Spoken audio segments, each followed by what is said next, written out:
Hello SSC 2025 base, আশা করি তোমরা সবাই ভালো আছো। তোমাদেরকে স্বাগত জানাই আজকের এই ভিডিওতে।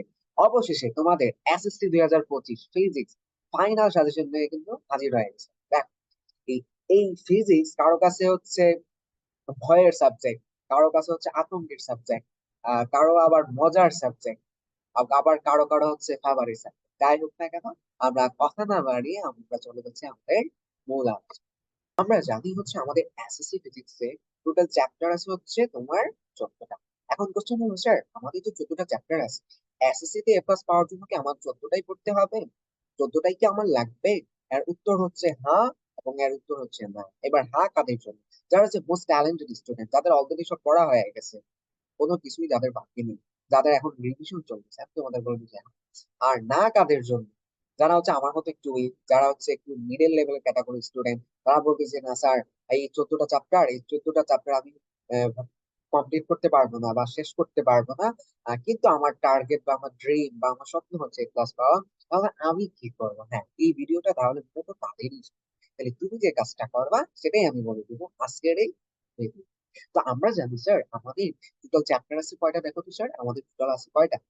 14টা চ্যাপ্টার আছে। এই 14টা চ্যাপ্টারের মধ্যে তুমি যে কাজটা করবা, এই 14টা এর মধ্যে দেখো, আমি যদি প্রথম প্রথম চ্যাপ্টার কথা যদি বলি আমরা, এই প্রথম চ্যাপ্টার বা প্রথম এই অধ্যায়টা, এই অধ্যায়টার কথা যদি আমি বলি, এটা কিন্তু লেস ইম্পর্টেন্ট, এটা কিন্তু ইম্পর্টেন্ট না। লেস ইম্পর্টেন্ট কথা না দেখি স্যার, এটা পরীক্ষায় আসতেও পারে আবার পরীক্ষায় নাও আসতে পারে। আমি বলি, এখানে যতগুলো চ্যাপ্টার আছে আমি এটাকে তিনটা ক্যাটাগরিতে সাজিয়েছি। কয়টা ক্যাটাগরি? তিনটা ক্যাটাগরিতে সাজিয়েছি। একটা ক্যাটাগরি হচ্ছে মোস্ট ইম্পর্টেন্ট, মানে হচ্ছে যেগুলো খুবই গুরুত্বপূর্ণ, তুমি এগুলাকে স্কিপ করতে পারবা না, অর্থাৎ এগুলাকে বাদ দিতে পারবা না। আরেকটা হচ্ছে লেস ইম্পর্টেন্ট, যেগুলো পরীক্ষা আসতেও পারে আবার নাও আসতে পারে।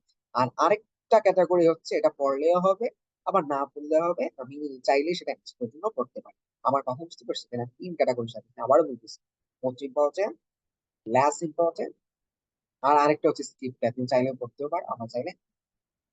ওকে, এবার দেখো আমি যে বললাম আমার এই যে প্রথম চ্যাপ্টার লেস ইম্পর্টেন্ট ক্যাটাগরি, মানে হচ্ছে এখানে তো আমি তোমার 2 নাম্বারটা বলি, এটা হচ্ছে মোস্ট ইম্পর্টেন্ট। এটা হচ্ছে কি মোস্ট ইম্পর্টেন্ট, এটা হচ্ছে মোস্ট ইম্পর্টেন্ট, চাইলেও এটা বাদ দিতে পারবা না। আবার আমি যদি এই 3 নাম্বার কথা বলি, এটা হচ্ছে লেস ইম্পর্টেন্ট, এখান থেকে কোশ্চেন আসতেও পারে আবার নাও আসতে পারে। এই 4 নাম্বার যে অধ্যায়টা কাজ ক্ষমতা শক্তি, মোস্ট ইম্পর্টেন্ট, মোস্ট ইম্পর্টেন্ট, এটা তুমি চাইলেও বাদ দিতে পারবা না। আবার 5 নাম্বার বলি, এটাও মোস্ট ইম্পর্টেন্ট।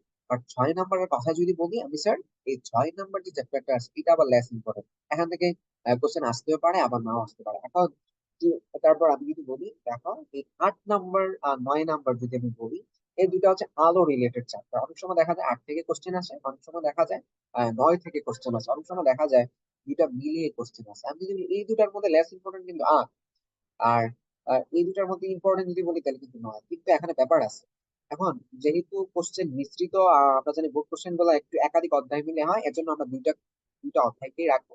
এই দুইটা অধ্যায়কে আমরা মোস্ট ইম্পর্টেন্ট তালিকায় রাখবো। তারপর হচ্ছে আমি 10 নাম্বার আর 11 নাম্বার, অর্থাৎ স্থির বিদ্যুৎ আর চলবিদ্যুৎ, অর্থাৎ স্থির তড়িৎ আর চলতড়িৎ যে চ্যাপ্টার 10 আর 11, এই দুটার মধ্যে আমি এটাকে যদি ল্যাস ধরতে পারি, এটাকে বুঝতে করতে পারি। কিন্তু যেহেতু অনেক সময় দেখা যায় 10 থেকে কোশ্চেন আছে, অনেক সময় 11 থেকেও দেখা যায়, অনেক সময় দুটা মিলে কম্বাইন্ড কোশ্চেন আছে, এর জন্য আমি যে কাজটা করতে পারি সেটা হচ্ছে আমি দুইটাকে মোস্ট ইম্পর্টেন্ট। ঠিক আছে স্যার, দুইটাকে আমি কি ধরে নিলাম।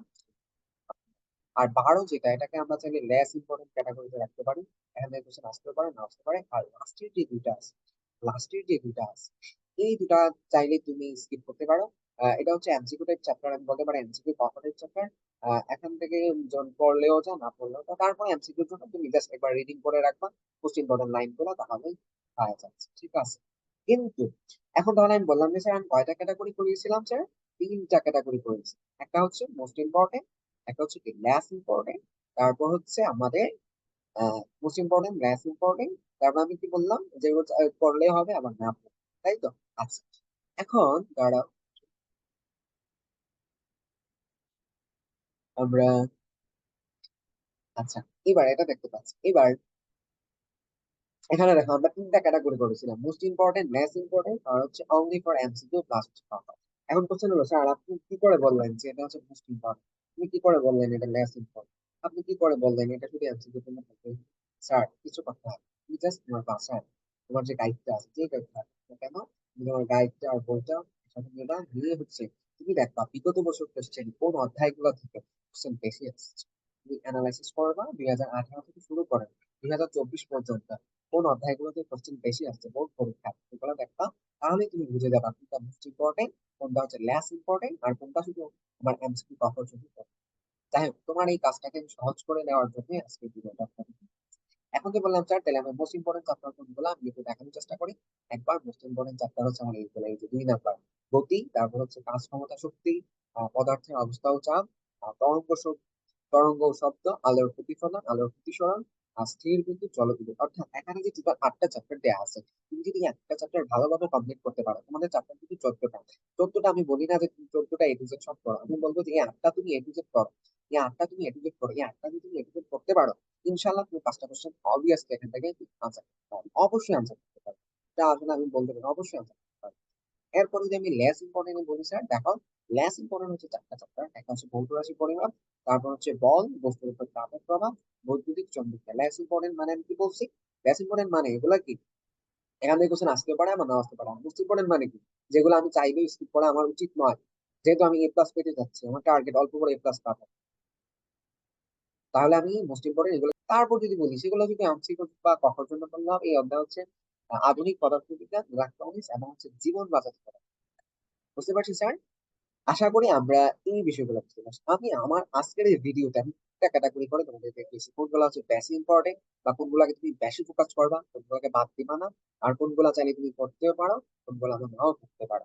এখন এইগুলা বললে আমি যদি বলি, দেখো যদি আমি এই পাশের গুলা করি, এখান থেকে বলে আশা করা যায় আমরা 5টা সিকিউ দিতে পারবো, আমাদের সিকিউ তো আসবে 8টা। ইনশাল্লাহ আশা করা যায় আমরা 5টা সিকিউ দিতে পারবো। আর এখান থেকে কোশ্চেনের প্যাটার্ন কিরকম হয়, দেখা যায় 12 অধ্যায় দিচ্ছে গ, ক, খ, গ, আর গহ নাম্বার 14 অধ্যায় সাথে অ্যাডজাস্ট করে দিছে, বা হচ্ছে এই দুটা মিলে একটা অধ্যায় কোশ্চেন করে ফেলছে, বা হচ্ছে এইটার কিছু পার্ট আছে অন্য আরেকটা অধ্যায়ের একটা পার্ট আছে, এরকম এক অধ্যায় করে কোশ্চেন। তাহলে আমি বলবো যেগুলা ফোকাস করা বেশি দরকার, তুমি আগে ওইগুলাকে মোস্ট ইম্পর্টেন্ট গুলো আগে শেষ করবা। তারপর হচ্ছে সিস্টেম, পড়ার সিস্টেম জানতে হবে তোমার। তুমি আগে মোস্ট ইম্পর্টেন্ট গুলো শেষ করবা, তারপর হচ্ছে ল্যাস ইম্পর্টেন্ট, তারপর হচ্ছে যেগুলো অমনি করে এমসিকিউ কখন সেগুলো ফোকাস করবা। এখানে স্যার, এখানে আমি আজকে জাস্ট তোমাদের দেখিয়েছি যে তো সবগুলো অধ্যায়ের মধ্যে কোন অধ্যায়গুলো পড়লেই তুমি এ প্লাস পেতে পারো, অল্প পড়ো কিভাবে পাবা, আর তুমি যদি ডিটেলস পড়ো তাহলে কিভাবে পাবা তুমি বলে দিচ্ছি। এখানে যে আমি আজকে তোমাদের সাজেশনটা দিয়েছি, এসএসসি ফাইনাল যে সাজেশনটা দিয়েছি, এটা হচ্ছে তোমার চ্যাপ্টার ওই সাজেশন দিয়েছি। আবার এখানে আমি এইটারই চাইলে কিন্তু একটা টপিক বা সাজেশন দিতে পারি। এটা কিরকম দেখা যায় যে কিছু কিছু চ্যাপ্টার আছে যেগুলো হচ্ছে ওই চ্যাপ্টারটা ইম্পর্টেন্ট না, কিন্তু ওই চ্যাপ্টার স্পেশাল কোনো টপিক আছে, ওই অধ্যায় ইম্পর্টেন্ট না, কিন্তু ওই অধ্যায়ের মধ্যে স্পেশাল কোনো টপিক আছে যেটা বারবার আছে। তা আমি তোমাদের এই এসএসসি বিজিসি একটা ভিডিও আপলোড করলাম সাজেশনের, আমি সাজেশন আরেকটা ভিডিও আপলোড করা ট্রাই করো তোমরা যদি চাও, তাহলে আমি আরেকটা ভিডিও আপলোড করার চেষ্টা করো, সেটা হচ্ছে টপিক ওয়াইজ। তাহলে আমরা বুঝে দিতে পারবো যে কোন অধ্যায়ের কোন টপিক আছে ইম্পর্টেন্ট, অথবা অধ্যায়টাও যদি ইম্পর্টেন্ট না হয়, কিন্তু ওইটার কোন টপিকটা পরীক্ষা বারবার আসে যেটা আমার পড়তেই হবে, স্কিপ করা যাবে না, এই রিলেটেড ভিডিও আমরা নেক্সট ডে করে করার ট্রাই করবো। ততক্ষণ পর্যন্ত সবাই ভালো থেকো। আল্লাহ হাফেজ, দেখা হচ্ছে আমাদের পরবর্তী ভিডিওতে। আর অবশ্যই তোমরা কিন্তু এখন থেকে পড়া শুরু করে দিবা। আল্লাহ হাফেজ।